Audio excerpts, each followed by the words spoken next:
홍화 핵심만 콕콕 집어 설명하는 그레이트홍의 생명과학 1 디딤 강의 영상입니다. 이번 시간에는 에너지 균형과 대사성 질환에 대해서 공부해 볼 건데요. 첫 번째로 대사량이란 에너지 소비량과 같은 개념입니다. 대사량에는 기초대사량과 활동대사량 그리고 일일대사량이 있는데요. 기초대사량은 체온 유지, 호흡, 심장박동 등 생명 유지에 필요한 최소한의 에너지 양을 말합니다. 즉 우리가 아무 활동도 하지 않고서도 소비되는 최소한의 에너지량이라고 보시면 됩니다. 두 번째로 활동대사량은 책 읽기, 운동하기, 음식물 소화하기, 다양한 생명활동을 하면서 소모되는 에너지량입니다. 일반적인 신체 활동에 필요한 에너지 양들이 여기에 해당한다고 보시면 됩니다. 기초대사량과 활동대사량을 더한 값이 바로 일일대사량인데요. 말 그대로 하루 동안 생활하는데 필요한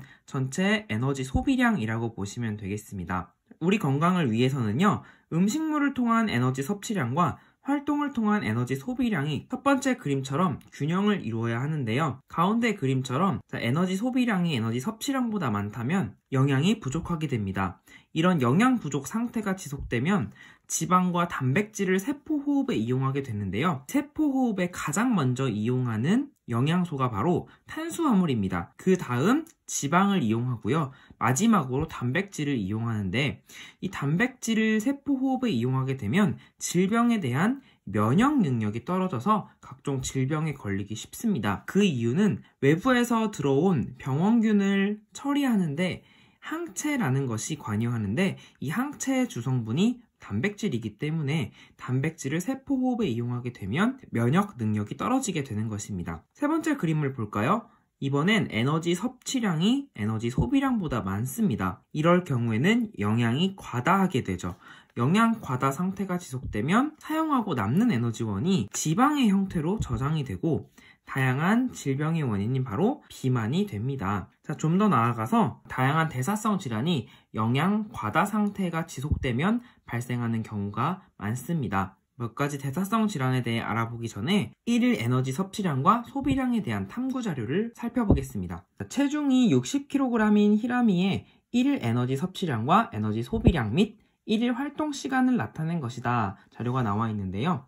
자, 여기서 체중 60kg 체크하고요. 자, 음식물로부터 얻은 에너지 섭취량 아침, 점심, 저녁 3끼를 먹었고요. 아침에는 610, 점심에는 1170, 자장면의 에너지량이 대단하네요. 그리고 저녁에는 920. 음식물로부터 얻은 에너지의 총 섭취량은 아침과 점심과 저녁에 먹은 에너지 양을 더해주면 되겠죠?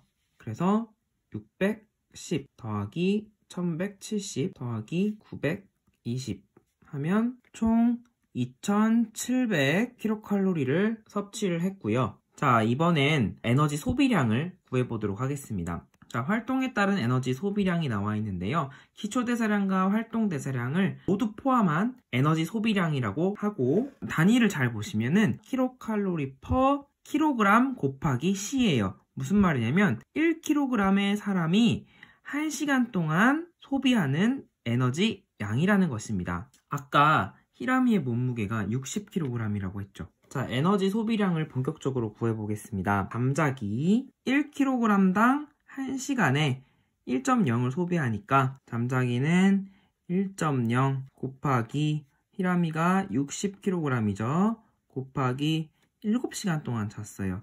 그래서 바로 420이 나오게 됩니다. 그러면은 이와 같은 방식으로 한 번만 더 해볼게요. 자, 식사는 1.8을 소비하죠. 곱하기 히라미 60 곱하기 식사하는데 3시간 걸렸네요. 아침, 점심, 저녁 1시간씩인가 봐요. 식사는 324kcal의 에너지가 소비되었습니다.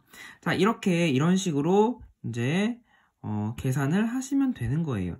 자, 이거 여러분이 한번 꼭 해보시기 바랍니다. 결론.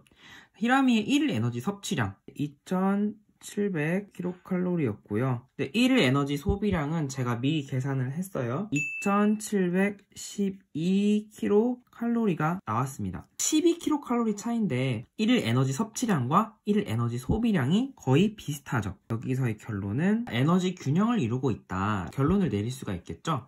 자, 이렇게 자료 해석 문제가 나왔을 때 에너지 섭취량과 에너지 소비량을 비교해서 에너지 균형을 이루는지 아니면 어느 한쪽에 치우치는지 확인해서 그와 관련된 보기를 해석하는 문제들이 나올 수가 있으니까 여러분이 잘 알아두시기 바랍니다. 자, 마지막으로 대사성 질환에 대해서 알아볼게요. 우리 몸에 물질 대사에 이상이 생겨 발생하는 여러 질병들을 대사성 질환이라고 하는데요. 예를 들어 당뇨병, 고혈압, 고지혈증, 고지질혈증이라고도 불리고요. 대사증후군, 통풍, 동맥경화, 지방간 등이 해당됩니다. 그 중에 대표적으로 당뇨병과 고지혈증을 한번 알아볼게요. 당뇨병은 증상이 혈당이 정상보다 높아 소변으로 포도당이 빠져나가는 것입니다. 오줌으로 포도당이 빠져나가니까 삼투현상에 의해서 소변량이 증가하게 됩니다. 그리고 수분이 많이 빠져나가니까 갈증을 느끼게 돼요. 가장 큰 문제는 혈액순환이 잘 되지 않습니다. 아주 미세한 모세혈관이 많은 손과 발, 혈액순환이 안 되어서 절단하는 경우도 있고요. 그리고 눈, 시력이 나빠지겠죠. 자, 이런 많은 합병증을 유발하게 됩니다. 원인은요, 호르몬, 인슐린의 분비가 부족하거나 인슐린이 제대로 작용하지 못해서 포도당을 에너지원으로 이용하지 못해요. 혈액 속의 포도당은 충분한데 그 포도당을 세포가 이용할 수가 없습니다. 인슐린의 분비가 부족해서 생기는 당뇨병을 1형 당뇨병, 선천적인 원인이 크고요. 인슐린이 제대로 작용하지 못해서 발생하는 당뇨는 2형 당뇨라고 합니다. 2형 당뇨는 후천적, 즉 비만이 있는 사람들이 당뇨병이 많이 나타나게 되는 거예요. 당뇨병의 치료는 많은 대사성 질환의 치료처럼 어느 한 방법이 아니라 여러 가지 방법을 병행해야 합니다. 인슐린 주사를 맞기도 하고 식사 조절을 하고 운동을 하고 약물을 주입하기도 하죠. 두 번째로 고지혈증인데요. 혈액순환이 제대로 이루어지지 않아서 혈액의 흐름이 멈추기도 하는 병입니다. 원인은요, 혈액 속에 콜레스테롤과 중성지방이 과다하게 들어있어요. 특히 콜레스테롤이 혈관벽에 쌓이고 혈관의 지름이 좁아져서 혈액의 흐름을 방해하는 것이 바로 이 고지혈증의 원인입니다. 자, 그림을 보면 처음에는 혈관에서 이렇게 혈액이 잘 원활하게 흐르다가 콜레스테롤이 혈관벽에 쌓이게 되면은 혈관이 좁아지고 혈액의 흐름을 막게 되는 것이죠. 뇌의 혈관을 막거나 심장의 혈관을 막거나 이런 경우들은 사망에까지 이를 수 있는 아주 심각한 대사성 질환에 해당됩니다.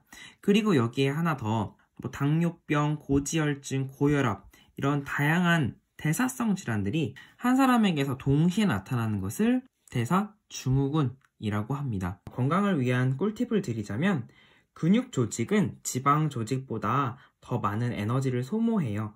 그래서 몸에 근육이 많으면 기초대사량이 높아집니다. 따라서 규칙적으로 운동을 하면 이 운동으로 에너지를 소모할 뿐만 아니라 근육량도 많아져서 기초대사량도 함께 증가하죠. 저는 이 강의를 듣는 여러분이 에너지 균형을 잘 이뤄서 이런 질환들에 걸리지 않고 건강했으면 좋겠습니다. 이번 시간에는 에너지 균형과 대사성 질환에 대해서 공부를 했는데요. 다음 시간에는 병원체로 인한 질병에 대해서 공부해 보도록 하겠습니다. 구독과 알림 설정 부탁드리고요. 지금까지 그레이트 홍쌤이었습니다. 홍빠!